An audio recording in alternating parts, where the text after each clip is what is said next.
Today, the WattBike Atom Smart Bike. Not the first time I've looked at one of these units, but the first time I've got it here in the Lama Lab to put it through its paces. There are two things that I really want to look at with this unit. Number one being the new firmware, which is said to make the unit a lot more responsive in the gear changing, which is one of the criticisms when this unit first came out. And secondly, the bike fit process, which has simplified taking your measurements from your bike and applying them to the WattBike, the Atom, or the traditional WattBikes, so you can just jump on and start riding.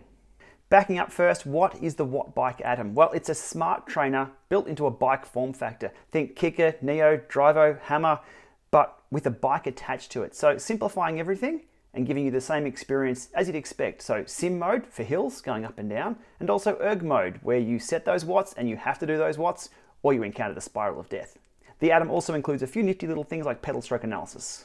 So why the move towards smart bikes? Well, it does simplify the process. At the moment, we put our bikes on a direct drive smart trainer or a wheel-on smart trainer. We have to make sure the compatibility is there for our rear axle. It can get a bit confusing and a bit complex, and I've done many videos on this topic. Having something in a box that you can just pull out and start riding simplifies that entirely. If you're in the US, you may be familiar with the One Peloton model, where you log into their website, purchase their bike, have them deliver it, have it set up by yourself because it's quite easy, but you pull everything out of the box and you get up and running. They own the customer experience from start to finish, which from a business perspective is really good, but from a support perspective is even better. The downside of that is they own the customer. You're locked into their model, you're locked into their software, and you're locked into their monthly fee. But it does work for a lot of people. Peloton are doing very well in this space. To have yourself more choice with indoor training, you definitely go the Wahoo, Tax, Elite, Cyclops route, where you can choose the budget level and the type of trainer that you want, and they support open standards, so you also get to choose the software platform that's best for you. So the WattBike Atom is a convergence of these two ideas, providing a solution in the box, plus the openness of you being able to choose what software platform is right for you to train on. So there's my take on the WattBike Atom and the Smart Bike and what they're hoping to achieve in this space. Now, jumping over to the quick specs of the bike itself, well, first up, it's a bike and a smart trainer, all in one. The sizing and adjustability, well, seat heights from 57 centimeters to 83 centimeters. If you're very short or very tall, jump onto their website and check the specs. If you're very normal, which is the category I fall into, you'll have no problems at all getting this fit to yourself. The Atom has 22 virtual gears and supports ANT+ FEC and Bluetooth FTMS, so being compatible with absolutely everything. The other important numbers are up to 2,000 watts of resistance supported, that's a fair chunk, 25% gradient simulation, that covers everything on Zwift that I'm aware of, and power accuracy of plus or minus 2%. Somewhere inside the unit they've crammed in two flywheels of about 4.6 kilos in weight, so around about 9 to 9.5 kilos of effective flywheel, so it should give us some good pedal stroke feel. And it does come with everything in the box to get up and running, so saddle, handlebars, and pedals, all of which can be swapped out to your preference. The one thing you are stuck with though is the crank length of 170mm and also a little bit wider Q factor than a road bike, but not quite as wide as a mountain bike. Over on DC Rainmaker, Ray has discussed the Q factor side of things quite extensively, so I'll link below to both his review and his video on this. Okay, now onto the fun stuff. First up, we'll start with the WattBike bike fit process, where you take a number of measurements from your bike, input them into their website, and it'll spit out a little chart of what you need to set on your WattBike to get it up and running in the perfect position the first time. Let's have a look at what that's all about. Alrighty, let's get started here. You only take 6 measurements. I've already done the measurements of my bike, so we're just going to input them here, but we'll run through the process just to show you what it's all about.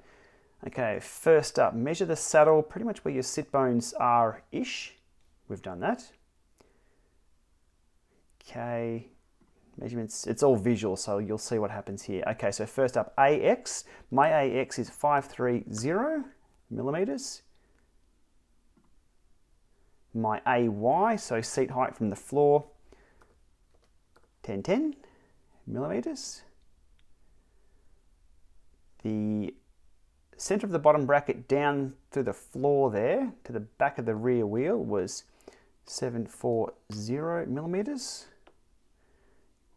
The center bottom bracket to the bottom of the floor, 280 on mine.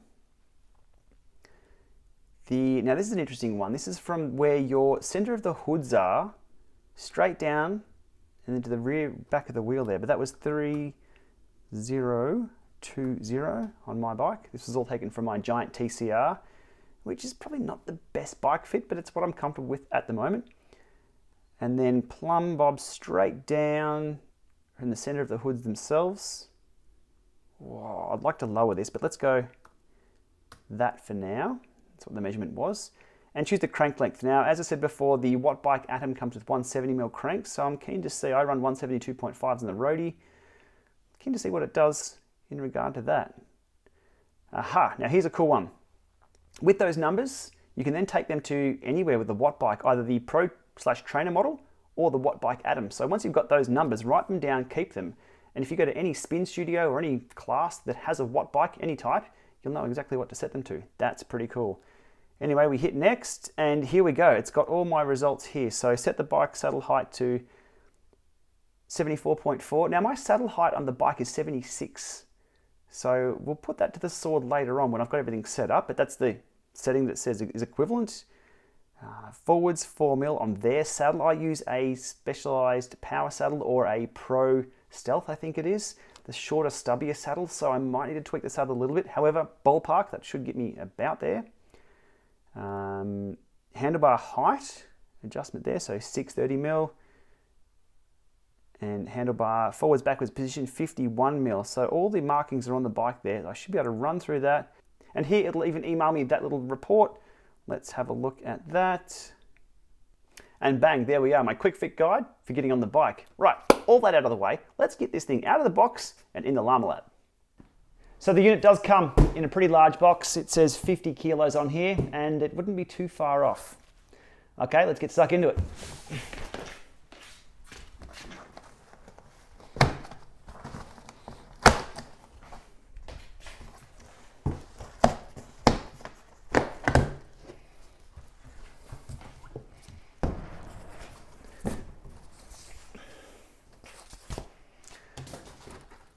That's pretty much the bike as is. So we have some tri-bars,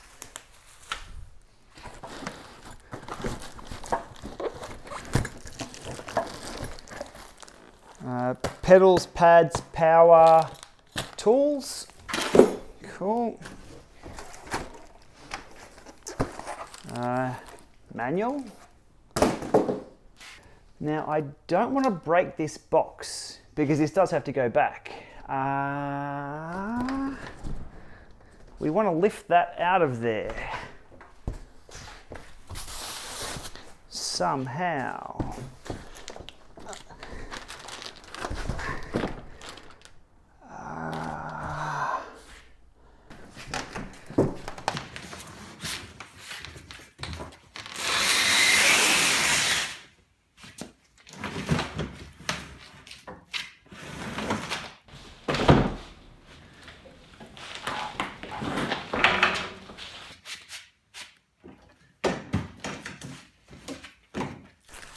Everything's fine, everything's fine. Not even a scratch on it.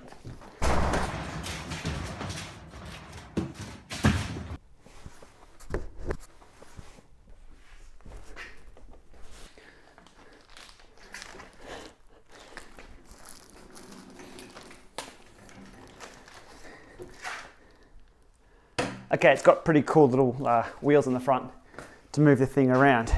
I've got my fit numbers here, so we'll start on those now. So saddle height 74.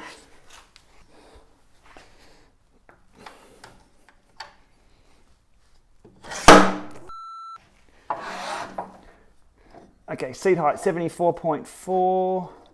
On the bike I took my measurements off, it was 76 from there to center bottom bracket. So I'm keen to see where they got the 74 from. Let's have a look at that though. Spot on 76. So the mathematics they've put behind that bike fit, that's a thumbs up for now. Onto the bar height, 630 was the number. Numbers on the side, so 630.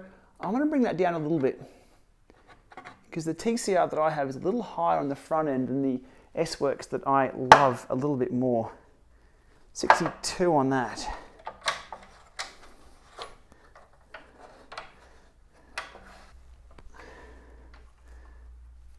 Okay, these look pretty serious.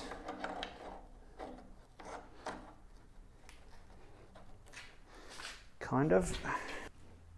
I'm having second thoughts about the usefulness of my testing here with the TT bar setup. I'm not going to be using it for TT intervals. These TT bars are covered in all the marketing stuff over on Ray's review as well, so you can see what all this does. But for now, I'm going to take these off and just ride the bike as a road bike.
Okay, lots to talk about here. I'll try and make this short, but no promises. First up, I swapped out the Favero Asioma pedals that I installed on the bike initially. I just really wasn't happy with the data that I was seeing. I think it may be something to do with the crank length being set and not taking to the pedals. So I swapped those out, put the PowerTap P1s on, set the crank length to 170 and used those as the source of power to compare to.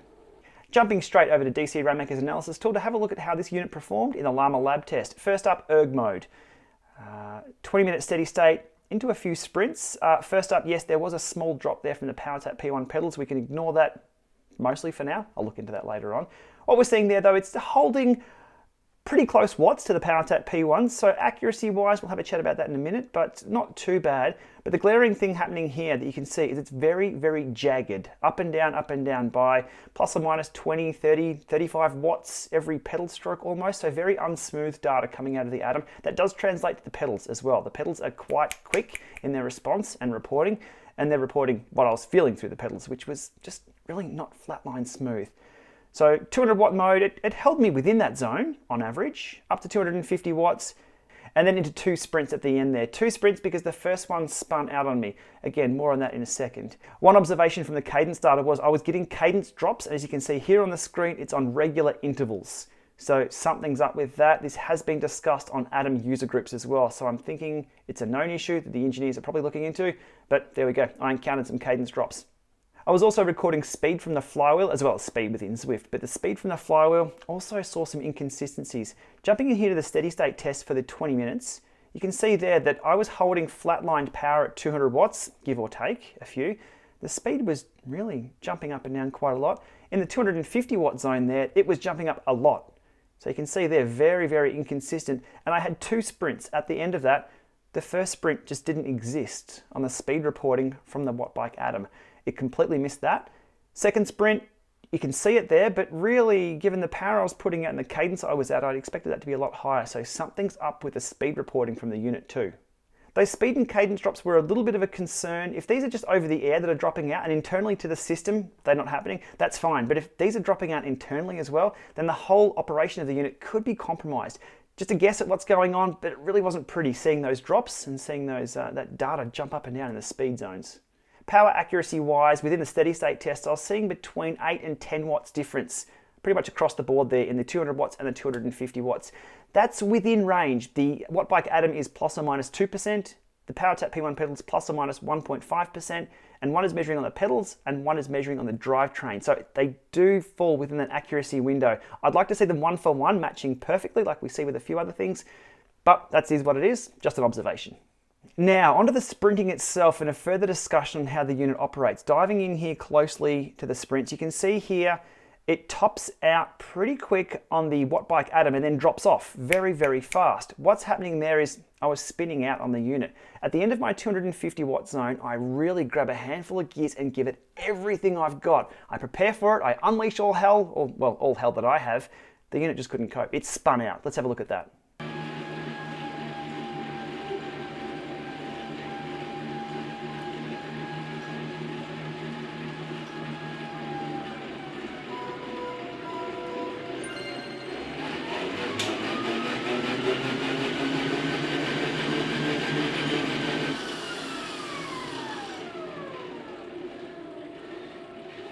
The PowerTap pedals and the WattBike Atom really disagreed on the maximum power as well. There was probably about 180 watts difference there at the high end, with the WattBike Atom coming in and clipping off the top, coming in a little bit lower than I'd like to see.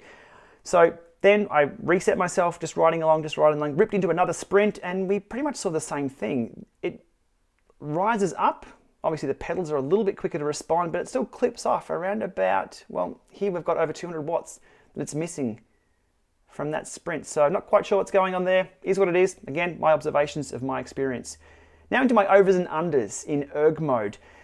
You can see here standard 20 seconds at 350, 20 seconds at 350, 20 seconds easy, 20 seconds 450, standard Lama Lab test. I hope everyone's familiar with the protocol by now. Look, it responded probably within 2 seconds to the reaction of the Zwift changing the erg mode to going up, stepping up higher, but it still really failed to stabilize. So very much like what we've seen on other trainers where it just can't grab those watts and hold. I was being as smooth as I could on the pedals, but it really overshot, it brought it down and then just didn't stabilize within 20 seconds. So 20-second intervals with the WattBike Atom, probably not optimal for it.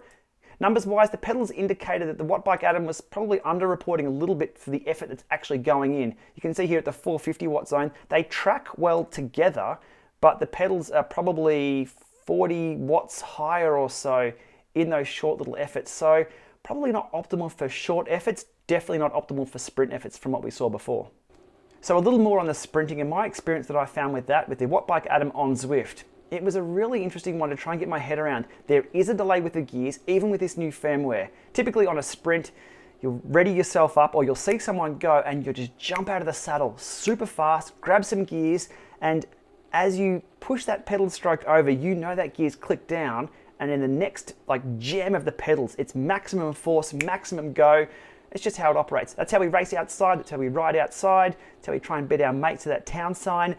Using a WattBike Atom didn't quite work like that. There was a bit of lag, well, there was lag, in grabbing especially a handful of gears. One gear change, not too bad, but grabbing that 3-4 gear or whacking up into the big ring, well, there's no big ring. On a typical bike, you've got 2 up the front, you've got 11 down the back. On the WattBike Atom, you've got a 22 straight block. So changing gears and getting your head around how that works is a concept all in itself. Do you grab just the 1 gear? Do you grab just 2 clicks and wait for it to change? Do you grab 4 clicks, which is equivalent to 2 clicks on a normal bike? Getting my head around that didn't quite work just yet with the time that I've had on the WattBike Atom. What I experienced with the WattBike Atom is I would almost spin out on the sprint first before that resistance kicked in.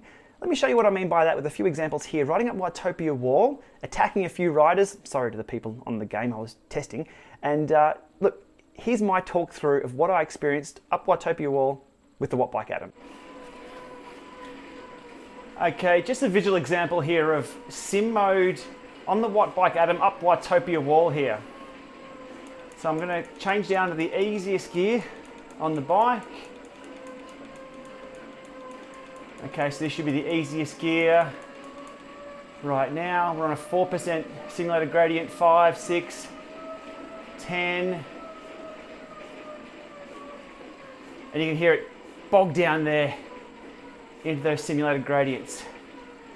But let's just say the rider in yellow there, let's keep an eye on them. So let's pretend they've thrown an attack now and I have to accelerate around them. So here's the jump acceleration. from just riding up the hill. So it's going to be snap out of the saddle, grabbing a handful of gears and trying to put time in them around the corner. 3, 2, 1, and here's the jump. I'm grabbing gears, still spinning out. No changing gears. Nothing. I slow down and I get a bucket load of resistance here. So while I was trying to preempt the kick in of resistance, it didn't happen. I come around the rider, but at all hell of cadence you saw. First example of not being able to get my head around how this thing works in simulated sim mode. So again, down to our easiest gear. Now because this is an Ant Plus connection, the gear changes aren't shown on screen. Using Bluetooth, we will see those gear changes on screen. So easiest gear, going to click 10 times. Okay, 10, so we should be mid cassette. There we go, it's bogged down. I'm going to throw in an attack on this Z rider now. Okay, so we're on 6% mid cassette. Resistance has just let up and kicked in. Okay, much like the spiral of death, but in sim mode. So we're going to stop. The unit resets, I can hear that reset itself to almost 0.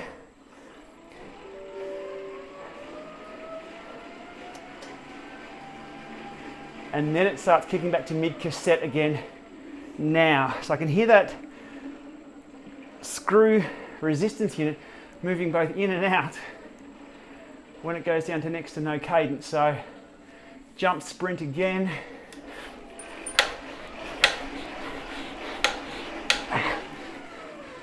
It held then. You can hear it moving around, changing the resistance. Even though I'm not changing gears, it's changing that simulated gradient. So simulated 7%, I've just spun out. Simulated 0%, it kicks back in. I can't get my head around. No, now we're almost spiral of death. No, we're back. No, we're kicking in again. Let's just get this done. Alrighty, so there's a bit of a learning curve to how this operates in, well, it's meant to be sim mode, but I think what's going on here, there's some kind of erg mode with gearing happening. Don't quite know what's happening under the hood, but it's not the same as the others. I guess the concept there that I'm trying to get my head around how this works is the virtual gearing. So the WattBike Atom has the flywheel and resistance unit, but it's also supplying the virtual gear feel with the same unit. Typically on a smart trainer, you have the resistance unit and you have your bike, which is a separate unit providing obviously the torque and the power. So they're two separate systems operating as one. The WattBike Atom is one system operating all as one. So I couldn't quite get my head around how it worked for sim mode. It appeared as if sim mode with gearing was some kind of semi-quasi erg mode, because as soon as I stopped pedaling, it let go of all resistance, like what happens in erg mode if you back off and erg mode disables.